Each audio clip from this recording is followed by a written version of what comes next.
My dear students, हम class 9th का first unit जो पढ़ रहे थे, द फन दे हैड। हमने पेज नंबर 7 पर पॉइंट 5 को डिस्कस कर लिया था। आज हम ट्रांसलेट करेंगे point number 6 on page number 7। Tommy looked at her with very superior eyes. Tommy looked at her with very superior eyes.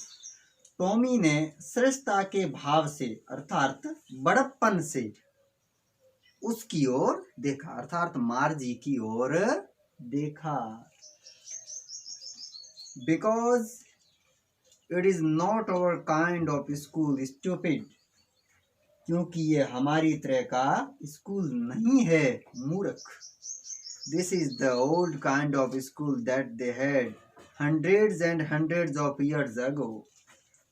ये एक पुराने प्रकार का स्कूल है जैसे कि सैकड़ों वर्ष पहले हुआ करते थे। He added loftily, pronouncing the word carefully, centuries ago. उसने श्रेष्ठता के भाव से सावधानी पूर्वक शब्द का उच्चारण करते हुए इसे आगे बढ़ाते हुए या और आगे कहा, शताब्दियों पूर्व, centuries ago. Century mean a time of 100 years, a time of 100 years, और डिकेड होता है time of 10 years। Decade, decade, DECADE, decade, a time of 10 years. And century is a time of 100 years.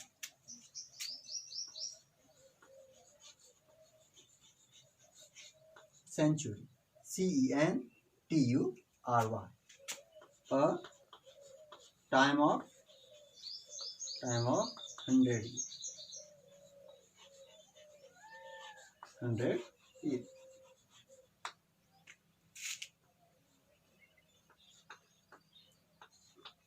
Decade, century. Decade दशक होता है, 10 वर्ष का समय होता है। सेंचुरी 100 वर्षों का समय होता है। शताब्दी, जिसे शताब्दी या सदी कहते हैं। Margie was hurt, Margie was hurt, Margie कुछ आहत हो गई थी, दुखी हो गई थी। वेल, अच्छा या ठीक।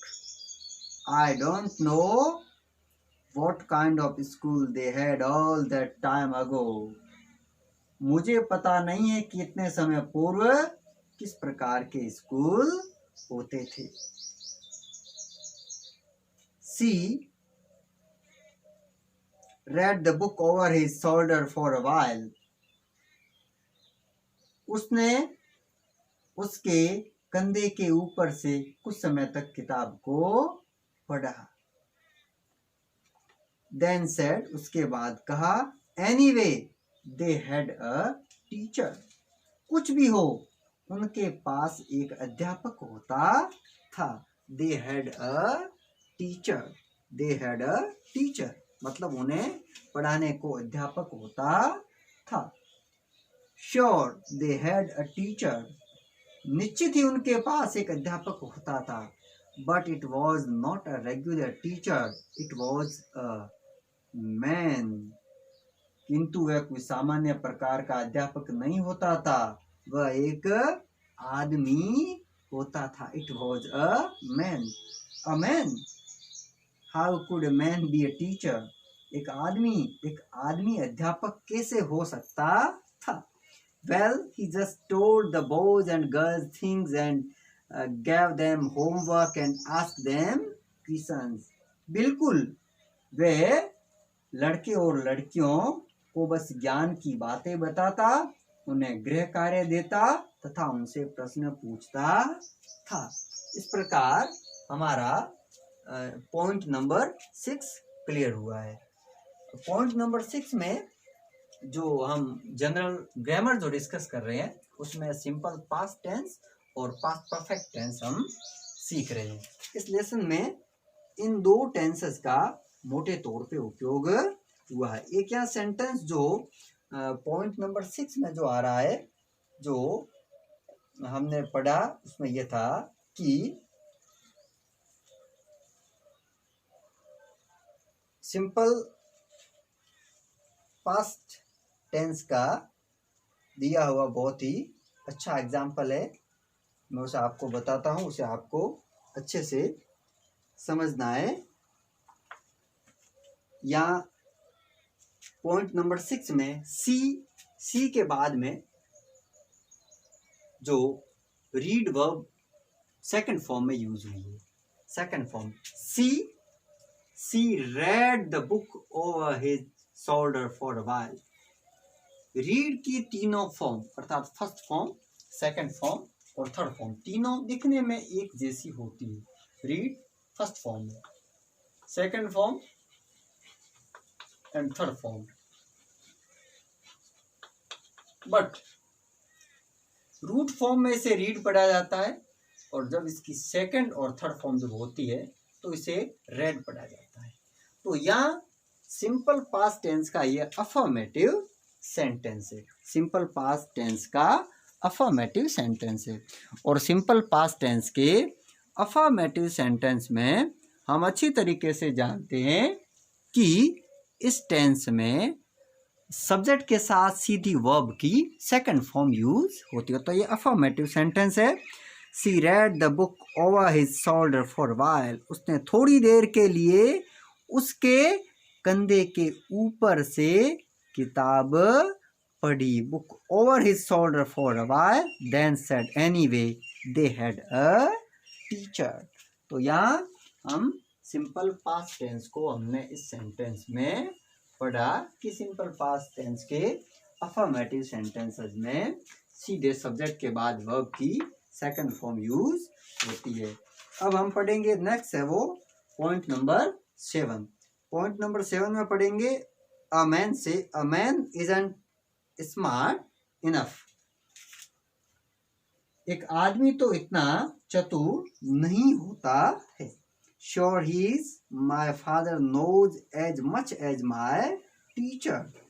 आगे कहता है निश्चित रूप से आदमी इतना चतुर होता है।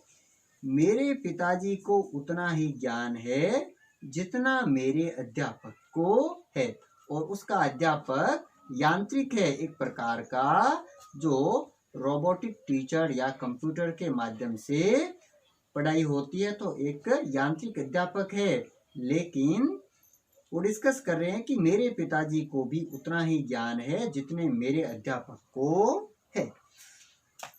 He knows almost as much I bet या bet से है BET, bet मीन शर्त लगाना।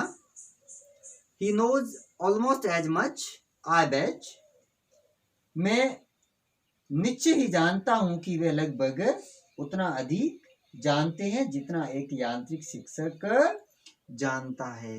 मार्जी wasn't prepared to dispute that. मार्जी wasn't prepared to dispute that. मार्जी इस वाद विवाद पर झगड़ने के लिए तैयार नहीं थी, या मार्जी इस बात पर विवाद करने के लिए तैयार नहीं थी। She said, I wouldn't want a strange man in my house to teach me. वह बोली, मैं नहीं चाहूंगी कि एक अपरिचित या अजनबी आदमी मेरे घर में रहकर मुझे पढ़ाए या मुझे सिखाए। Tommy screamed with laughter.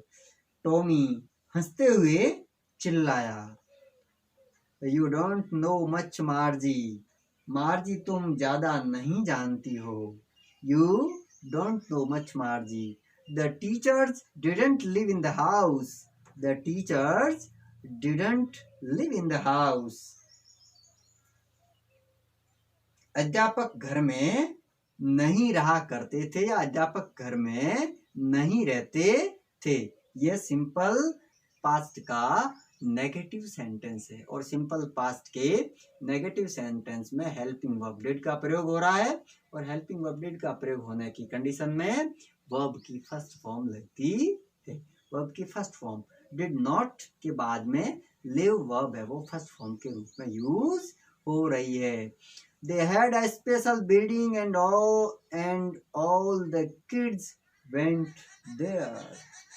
उनका एक विशेष भवन या स्थान होता था तथा सभी बच्चे वहां जाते थे। And all the kids learned the same thing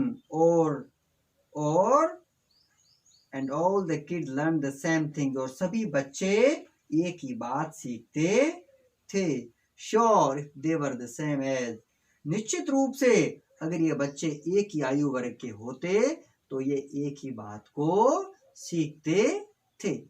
But my mother says a teacher has to be adjusted to fit the mind of each boy and girl it teaches and that each kid has to be taught differently.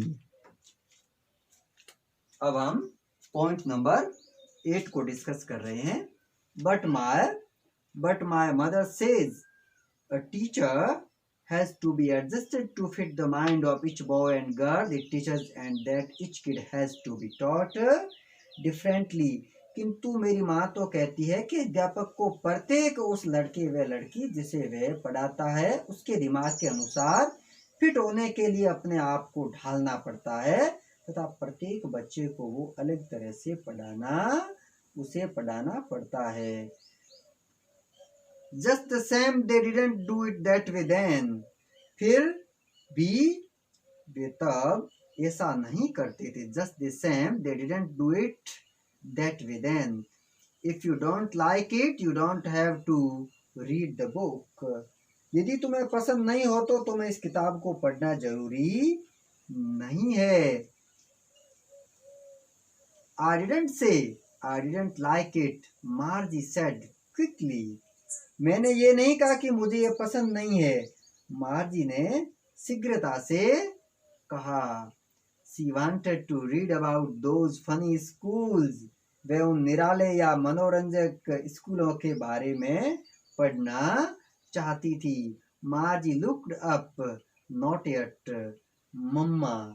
मार्जी ने ऊपर देखा और बोली माँ अभी नहीं। Now said Mrs. Jones and it is probably time for Tommy too. और अभी श्रीमती जॉन्स ने कहा और अब शायद टॉमी का भी समय हो गया है। Margie said to Tommy, "Can I read the book some more with you after school?"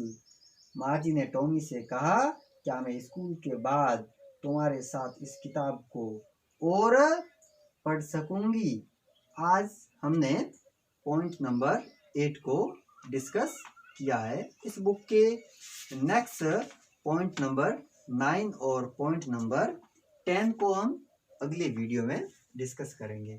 उम्मीद करता हूँ मैंने जो ट्रांसलेट किया बुक को हमने पैराग्राफ को समझा, आपको अच्छी तरीके से समझ में आ रहे होंगे क्योंकि ये दोनों टेंसेस जो सिंपल पास्ट टेंस और पास्ट परफेक्ट टेंस हम अच्छी तरीके से कॉन्सेप्ट के साथ पहले ग्रामर की सीरीज में पढ़ चुके हैं। लेकिन जब भी इसके सेंटेंसेस आ रहे हैं मैं आपको रिमाइंड करके बता रहा हूँ। आज हमने इसके सिंपल पास्ट के कुछ अफर्मेटिव सेंटेंसेस और कुछ नेगेटिव सेंटेंसेस को भी यहाँ डिस्कस किया है। तो जो इम्पोर्टेंट वर्ड्स जो बुक पे जो ग्रीन बोर्ड पे लिखे हुए आप इन्हें नोट कर लें और घर पे भी आप बुक को जो स्पेलिंग मीनिंग है उन्हें साथ साथ में याद करते रहे और बुक को रीड करते रहे। नेक्स्ट वीडियो में हम अगले पैराग्राफ को पढ़ेंगे। तब तक के लिए थैंक यू।